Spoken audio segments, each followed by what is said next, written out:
Well, the U.S. is sending more troops to the Middle East as tensions in the region rise. The Pentagon says the addition of, quote, a small number of troops is in response to the sharp spike in violence between Israel and Hezbollah forces in Lebanon and fears of an all-out war in the region. Officials did not confirm how many U.S. troops will be sent to the Middle East, nor what their primary tasks will be upon arrival. The news comes as the State Department warns Americans to leave Lebanon. And for analysis, we turn now to Colonel Eric Buer, retired U.S. Marine and author of Ghosts of Baghdad. Colonel Buer, great to be with you.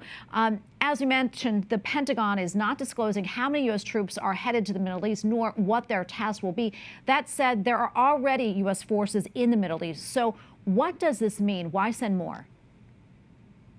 Well, currently we have a significant presence with air forces and naval forces. I think they're going to see an increase in the amount of naval forces and air forces put on alert in support of any potential rise in hostilities. So this is, directly in response to the Iranian proxies of the Houthis, which we're well aware of, Hamas, and now the increased tensions with Hezbollah. Yeah, and I know you know this region very well, having several deployments to the Middle East, including in Iraq. What are your thoughts on the situation in Lebanon? I mean, how hot is it right now, and do you see it getting worse? Well, it's going to get worse until the Iranians understand that operating through their proxies is going to be a fool's errand. And more importantly, Hezbollah should understand that. They're doing the bidding of the Iranians.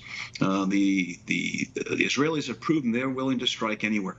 They've seen it in Damascus. They saw it in downtown Tehran very recently. Of course, they saw it in Beirut most recently when they targeted some of the 1983 Beirut bombing members and leaders. So the Israelis have a long memory, and Hezbollah is now kind of understanding that. Yeah. Do you think we could soon see an all-out regional conflict? And if so, what do you think that will mean for our troops in the region? So I think we are seeing an all-out regional conflict. It's a proxy war. So the three principles of Hezbollah, Hamas, and the Houthis only have so much bandwidth, right? They can only execute so much operationally. They don't have an air force. They don't really have any armored formations or really advanced infantry formations.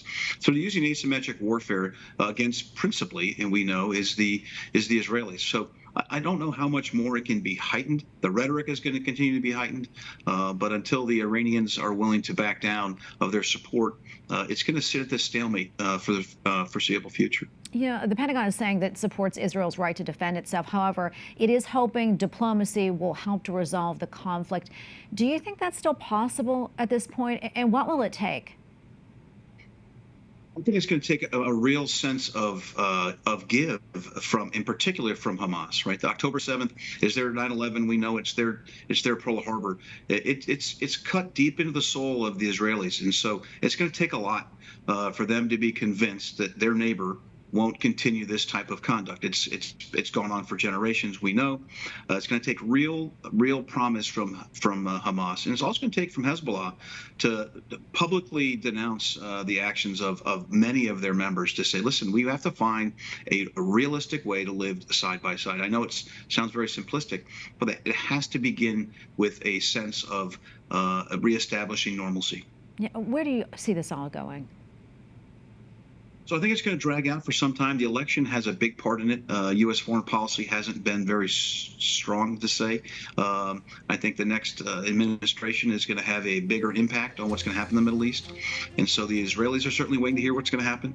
And Iran's going to see if they're going to be a more hard-line stance is going to be taken against them, as we had seen in previous U.S. administrations. Well, Colonel Buer, great to be with you as always. Thank you so much for your insights.